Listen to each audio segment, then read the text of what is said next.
When a masked intruder approaches a targeted home in the dead of night, their body language almost always betrays their intense internal panic. Why was this alleged attacker so incredibly relaxed in the middle of committing a violent federal crime? But when professional criminal profilers and behavioral analysts reviewed the exact same footage, they were absolutely horrified by something entirely different.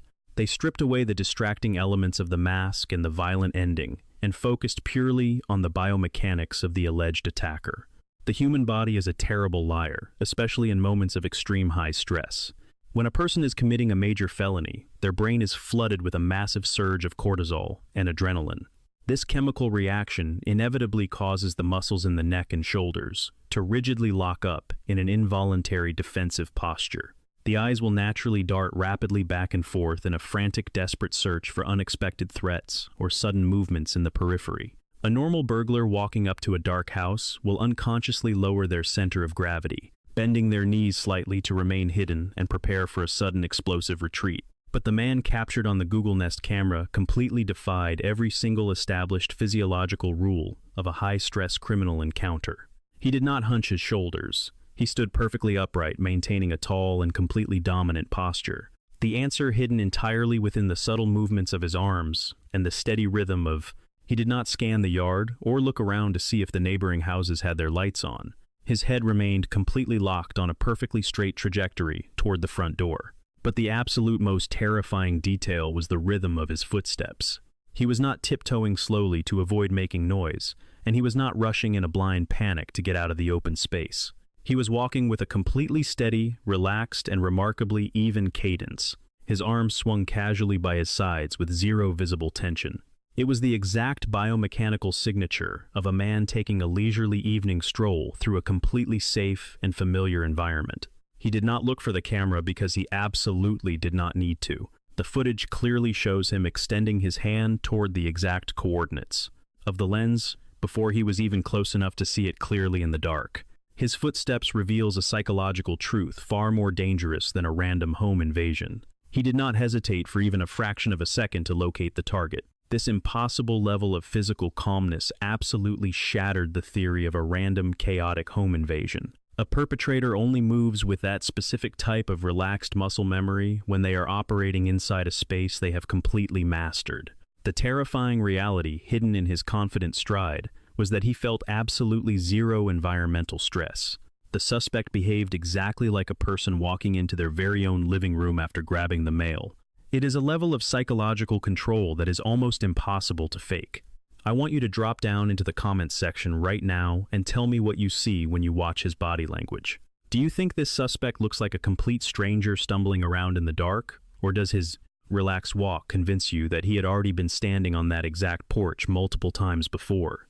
The profilers stared at the frozen final frame of his hand, reaching for the lens. Before we break down the chilling body language that has the behavioral analysis unit, and realize they were not hunting a nervous amateur looking for quick cash. They were hunting an incredibly disciplined predator who had completely neutralized his own fear. This man did not view the house as a dangerous crime scene.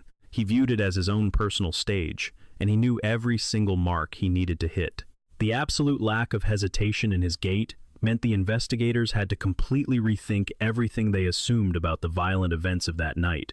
The chilling truth is that a man who moves like a ghost through the darkness is exponentially more dangerous than a man who kicks down the door screaming. The silent efficiency of his stride was a massive red flag, waving directly in the faces of the behavioral experts studying the tragic case.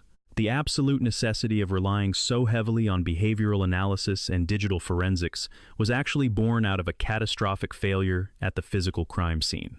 When the initial reports of the missing 84-year-old widow first came in the local, completely on edge, make sure you subscribe to Ellis Case Reports and turn on all notifications. Authorities arrived at the residence to find a deeply disturbing scene on the front porch. A significant and highly alarming amount of blood was discovered pooled on the concrete directly beneath the shattered remnants of the smart camera. Crime laboratory technicians quickly swabbed the area, and the resulting analysis officially confirmed the absolute worst fears of the family. The biological evidence matched the DNA profile of the missing woman perfectly. This horrifying discovery should have immediately triggered a massive multi-agency lockdown of the entire property. In any standard kidnapping protocol, a bloody crime scene is treated with extreme reverence. It is isolated, protected, and meticulously combed for any microscopic trace evidence left behind by the attacker. But the Pima County Sheriff Department completely mismanaged the critical early hours of the investigation.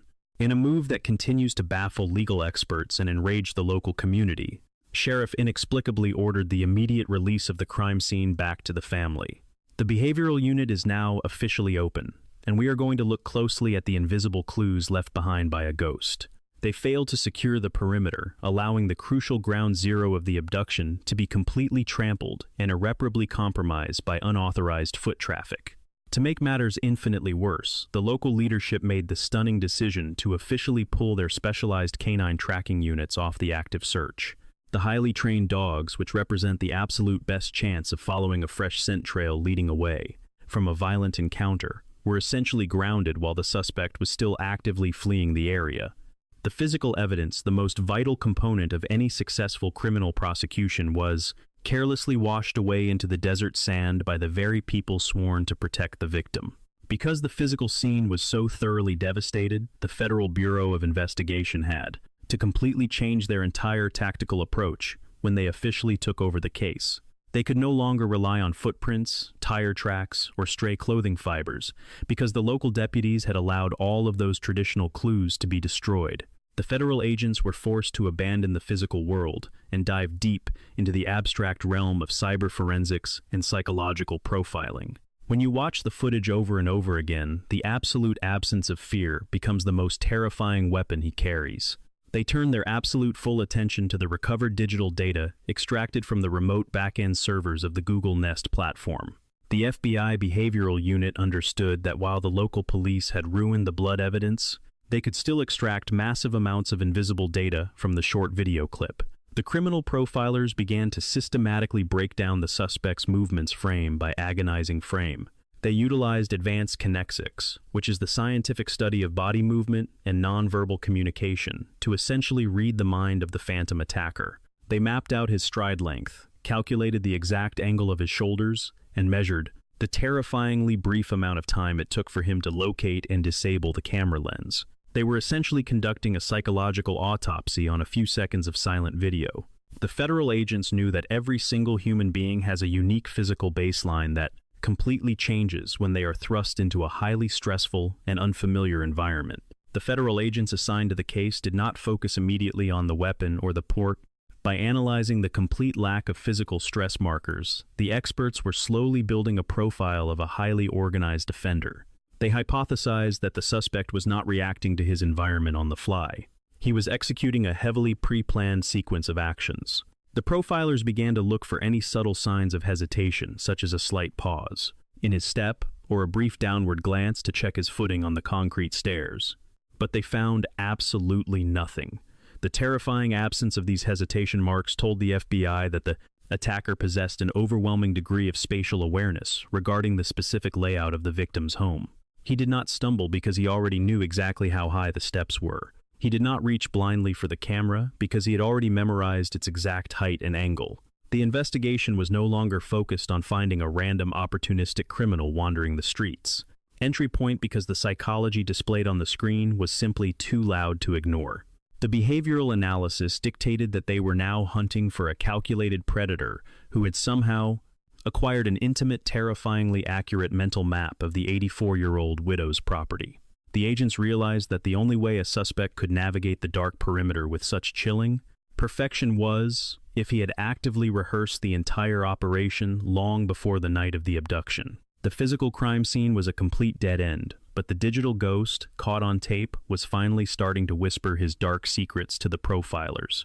The investigators faced a massive wall of anonymity when trying to extract visual identifiers from the recovered digital fragments.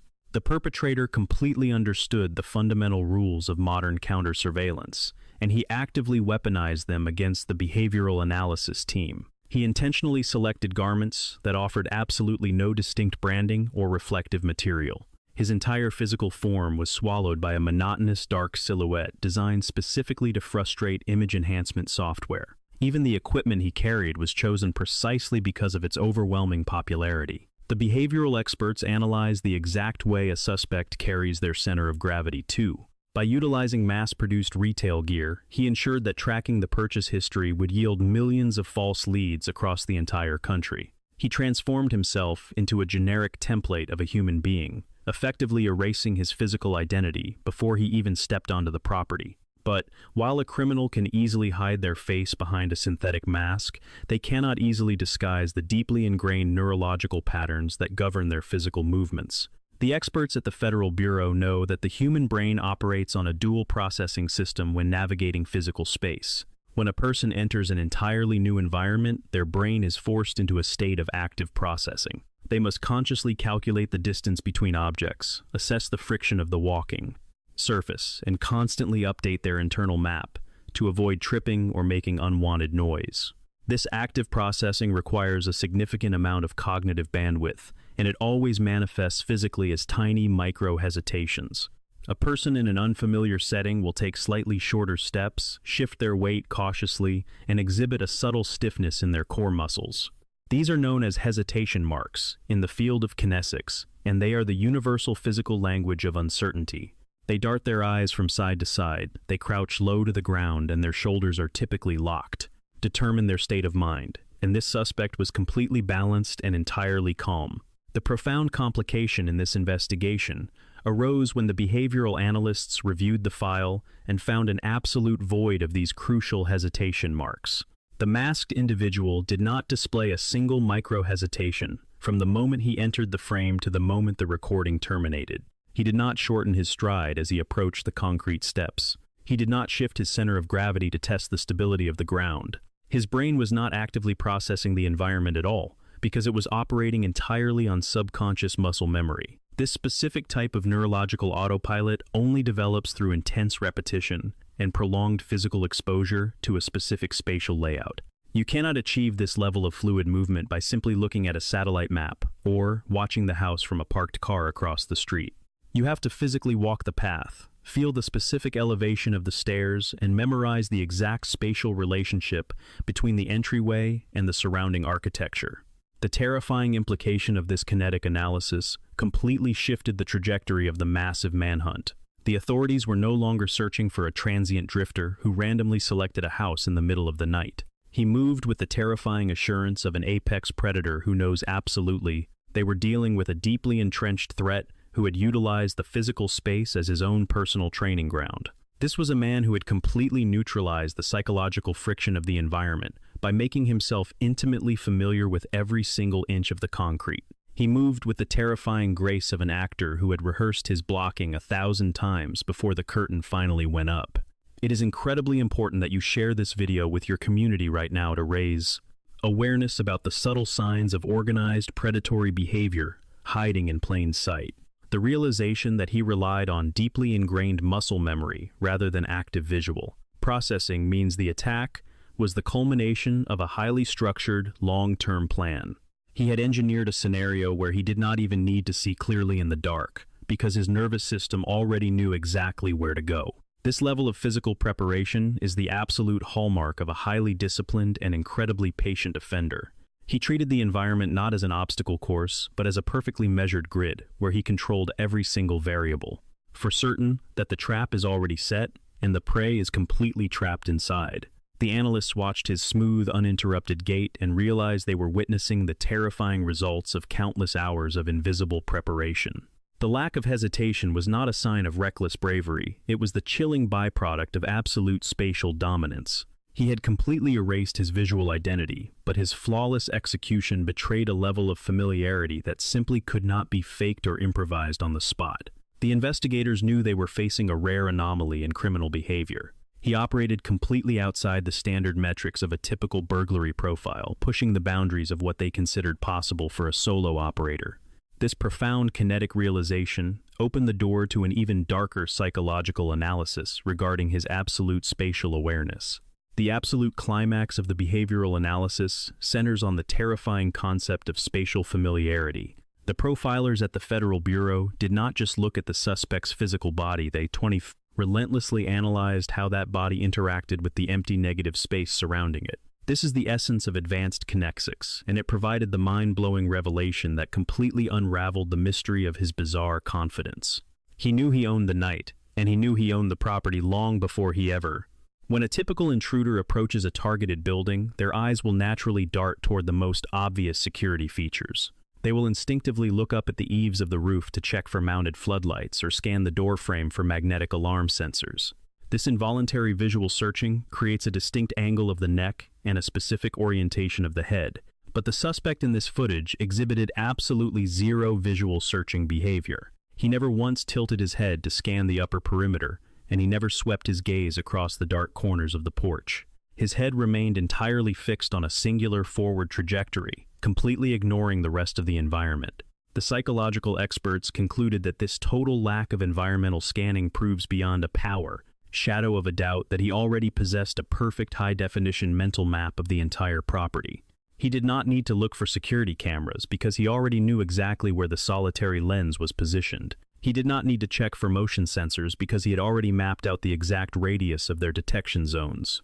Reached out his gloved hand to plunge the electronic eye into permanent darkness. This level of absolute spatial awareness completely explains the terrifying anomaly observed in the very beginning of the investigation. The reason he walked with such a relaxed, leisurely stride was because his brain was not processing a new environment at all.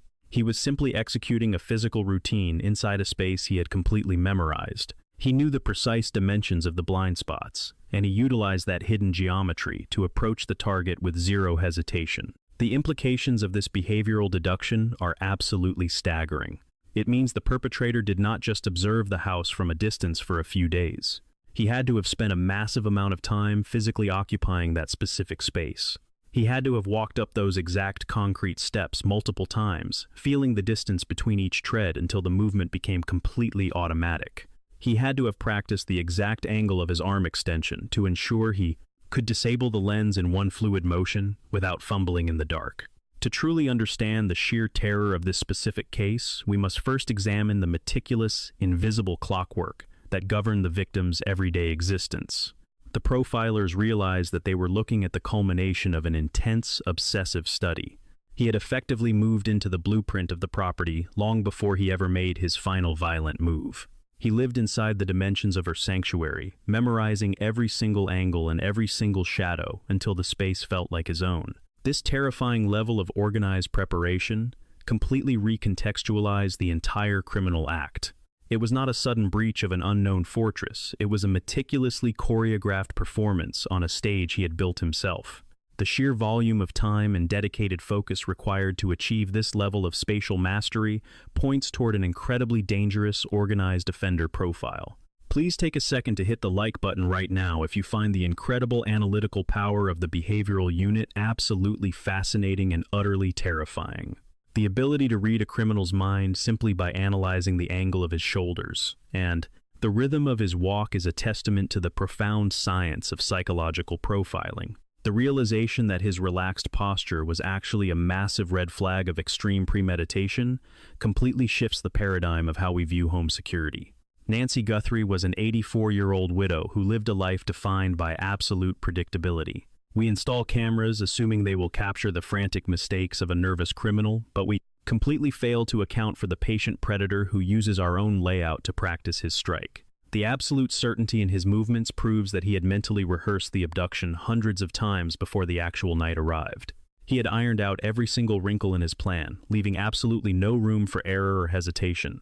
The chilling truth revealed by the kinesic analysis is that the victim never stood a chance, because the battle was actually lost weeks before the camera was ever broken.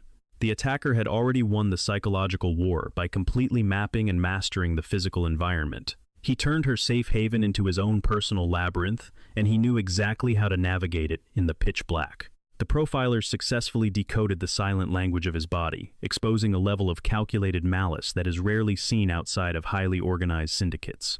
The relaxed ghost on the tape was not a phantom. He was a highly disciplined, for an elderly individual living completely alone without the constant physical presence, stalker who had weaponized his own muscle memory to execute the perfect crime. Despite the incredible breakthroughs achieved by the behavioral analysis unit, the investigation eventually collided with a devastating and insurmountable reality. The psychological experts had successfully peeled back the dark layers of his methodology, constructing a flawless profile of a highly organized offender. They understood his disciplined mindset, his meticulous preparation, and his terrifying mastery of the physical environment. They could explain exactly how he breached the perimeter without triggering a massive panic, and they could articulate the precise mechanical reasons behind his chillingly relaxed posture. But understanding the complex psychology of a violent predator is vastly different from physically locating his current geographic coordinates.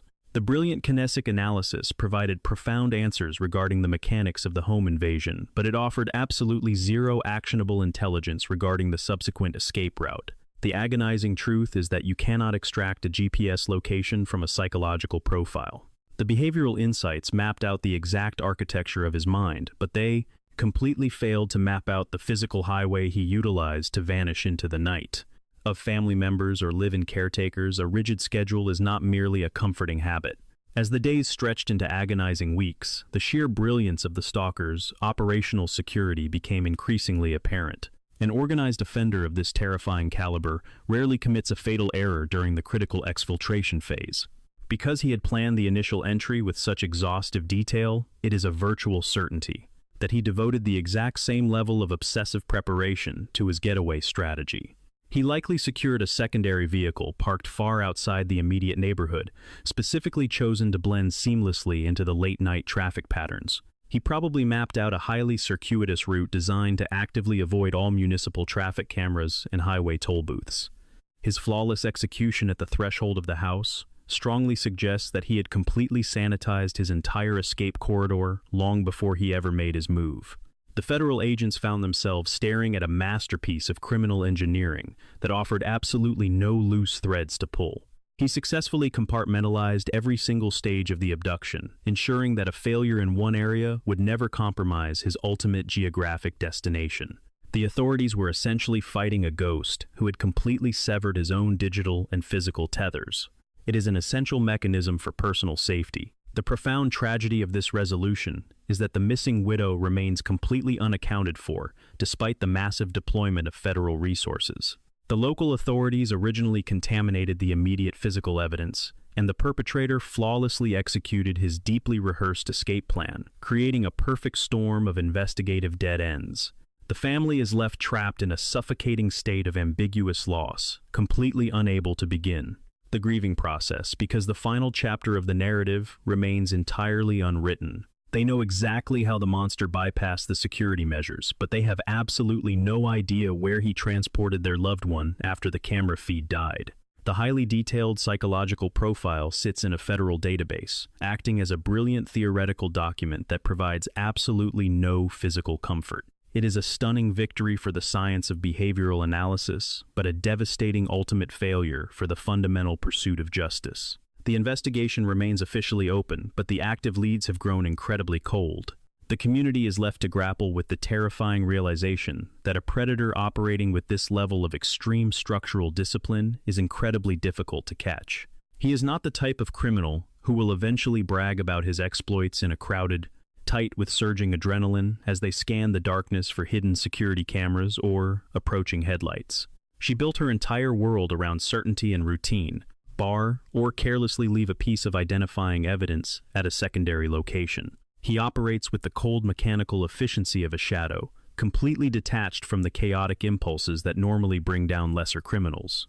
The profound silence surrounding the victim's ultimate fate is a heavy, crushing weight that hangs over the entire region.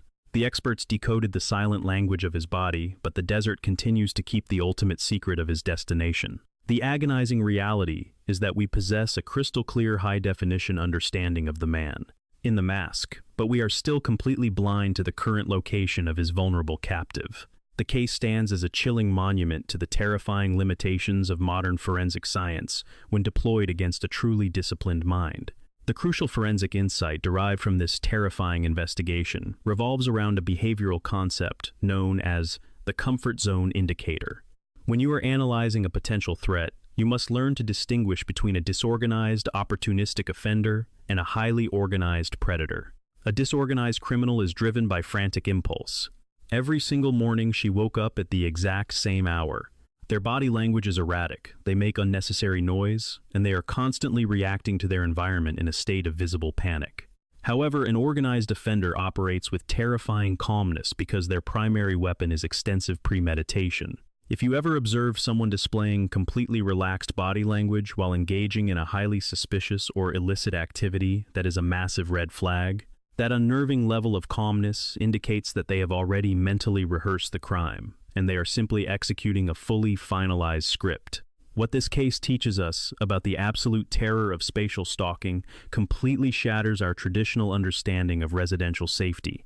We are socially conditioned to view our personal homes as ultimate sanctuaries, completely separated from the dangers of the outside world. But a sophisticated stalker does not view your property as a private sanctuary. They view it as a highly complex tactical map waiting to be completely mastered. They study the specific angles of your security cameras. They measure the shadows cast by your exterior lighting, and they memorize the exact duration of your daily routines. She took her required daily medications at the exact same intervals. They do not just stalk the human target, they actively stalk the physical space surrounding the target. By treating the physical environment as a puzzle to be solved, they completely neutralize your defensive advantages. You must maintain active vigilance over your surroundings because relying entirely on automated passive technology will never stop a predator who has already memorized the blind spots. The chilling reality of this ongoing federal investigation is that the phantom attacker has never been successfully identified or apprehended. The case remains completely open, and the highly disciplined individual hiding behind the dark mask is still moving freely through our society. The terrifying lack of closure leaves a permanent scar on the local community, serving as a constant grim reminder of our profound vulnerability.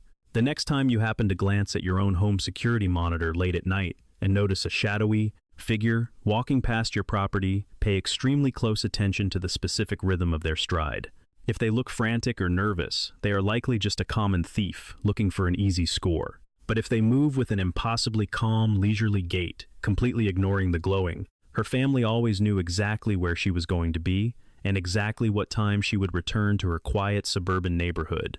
Green light of your camera, you need to immediately lock every single door in your house.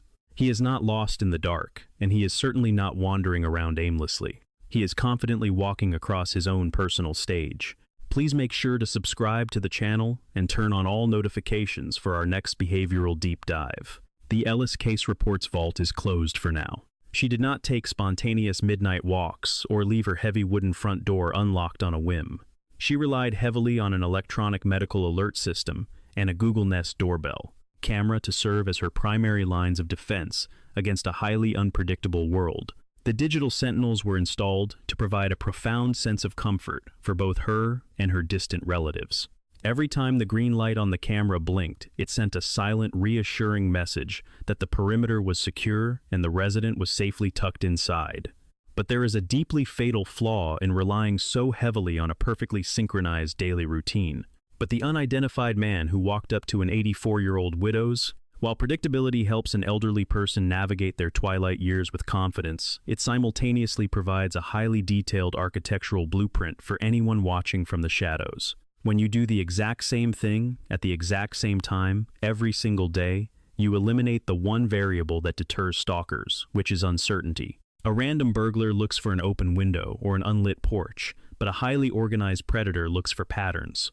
The victim unknowingly handed her stalker a perfect schedule of her vulnerabilities. She effectively told him exactly when she would be asleep, exactly when the street would be completely empty, and exactly when her electronic defenses would be the only thing standing between her and absolute disaster. She placed her ultimate trust in a small piece of plastic and glass mounted next to her door frame, believing that its wide-angle lens would scare away the monsters hiding in the dark. But a camera is fundamentally passive. It cannot dial 911 on its own when it sees a threat approaching, and it certainly cannot reach out to physically stop a man determined to do harm. Porch at 1:45 in the morning did absolutely none of those things. The very devices that were supposed to guarantee her safety were completely blind to the subtle psychological war being waged right outside her front steps. The tragedy of her perfectly structured life is that it allowed a monster to calculate his strike with mathematical precision. Her flawless routine did not build an impenetrable fortress around her. It merely guaranteed that she would be exactly where he wanted her to be when the trap finally snapped shut. The flashing blue indicator light on her porch did not just record the quiet, peaceful moments of her retirement. It was completely unaware that it was documenting the methodical, chilling process of an 84-year-old woman being slowly transformed from a protected citizen into an isolated piece of prey. Her beautiful, perfectly predictable life was quietly becoming her own worst enemy. The unease crept in long before the actual attack began. The cold reality is that a rigid schedule transforms a home from a sanctuary into a perfectly timed hunting ground for someone willing to wait. He did not creep through the shadows or hesitate at the edge of the property line. The devastating sequence of events was set into motion on the evening of January 31st. According to confirmed investigative reports, the elderly victim had spent a completely ordinary evening sharing a quiet dinner with her family. At exactly 9:50 that night, she was safely escorted back to her house by her son-in-law. She walked up the concrete steps, unlocked her heavy front door, and stepped inside her heavily surveilled sanctuary for the very last time. The exterior camera recorded her safe arrival and captured the front door, securely closing behind her. For the next few hours, the quiet suburban street remained entirely undisturbed. The winter air was freezing, keeping most of the neighbors firmly locked inside their own homes. The digital watchman on the porch continued to scan the empty darkness, capturing absolutely nothing but the gentle sway of the desert landscaping in the cold wind. The house was entirely silent, and the victim was presumably fast asleep in her bed, completely unaware of the nightmare that was rapidly approaching her front door. The illusion of safety lasted exactly until 1:45 in the morning on the 1st of February. He strolled right up to the front door with the terrifyingly casual stride. At that precise moment, the highly sensitive motion sensors embedded inside the smart camera suddenly triggered an active recording state. The lens quickly adjusted to the low-light conditions and captured the terrifying image of a solitary figure emerging directly from the pitch-black shadows. The unknown suspect was a male, standing approximately 5 feet 9 inches tall, with a medium athletic build. He was heavily dressed in dark clothing, designed to completely absorb the minimal ambient light from the distant street lamps. His face was entirely concealed behind a dark protective mask, leaving absolutely no visible features for the authorities to identify. Slung casually over his shoulder was a large, dark-colored backpack that federal investigators later identified as an Ozark Trail brand utility bag. This was not a lost pedestrian looking for directions or a confused neighbor stumbling to the wrong house in the middle of the night. The man in the dark clothing moved onto the property with a terrifying sense of absolute purpose. He did not cautiously test the perimeter or peek through the side windows to see if anyone was awake inside the residence. He marched in a perfectly straight line directly toward the main entryway, of a man returning to his very own living room after a long day at work. The glowing lens of the security camera was staring right at him, actively recording every single inch of his approach in high definition. Most amateur criminals would instantly freeze panic and run the second they realized they were walking directly into a live surveillance feed. But the alleged attacker did not even flinch. He walked straight up the concrete steps, closing the distance between himself and the electronic eye in a matter of seconds. The chilling audio feed recorded the heavy, rhythmic crunch of his boots on the pavement, followed by the terrifyingly calm rustle of his thick clothing. He stopped directly in front of the lens, filling the entire digital frame with his dark, masked figure. He raised a single gloved hand directly toward the plastic housing of the device. The camera captured the chilling image of his fingers, reaching out to completely suffocate the lens. There was a sudden, aggressive scraping noise picked up by the microphone, followed immediately by a sharp, violent snap, as the device was forcefully disconnected from its internal power source. This deeply unsettling detail, captured on a shattered piece of smart home technology, has completely baffled federal investigators and seasoned criminal profilers. The live video feed abruptly froze on a terrifying final frame of his hand, and then the screen violently dissolved into absolute total blackness. The digital perimeter was instantly destroyed, leaving the house completely blind and vulnerable. But it was not the violent destruction of the hardware that left seasoned investigators completely speechless. It was the terrifying posture of the phantom holding the wires right before the lights went out. The destruction of the camera was executed with a chilling, mechanical precision that defied all logical expectations of a typical burglary. He did not fumble in the dark or struggle to find the mounting bracket. The entire motion was as smooth as water flowing over a rock. The sheer fluidity of his attack was absolutely mesmerizing and deeply horrifying. When federal authorities officially released the short video clip to the general public, they were hoping someone might recognize the brand of the backpack or the specific type of dark clothing the suspect was wearing.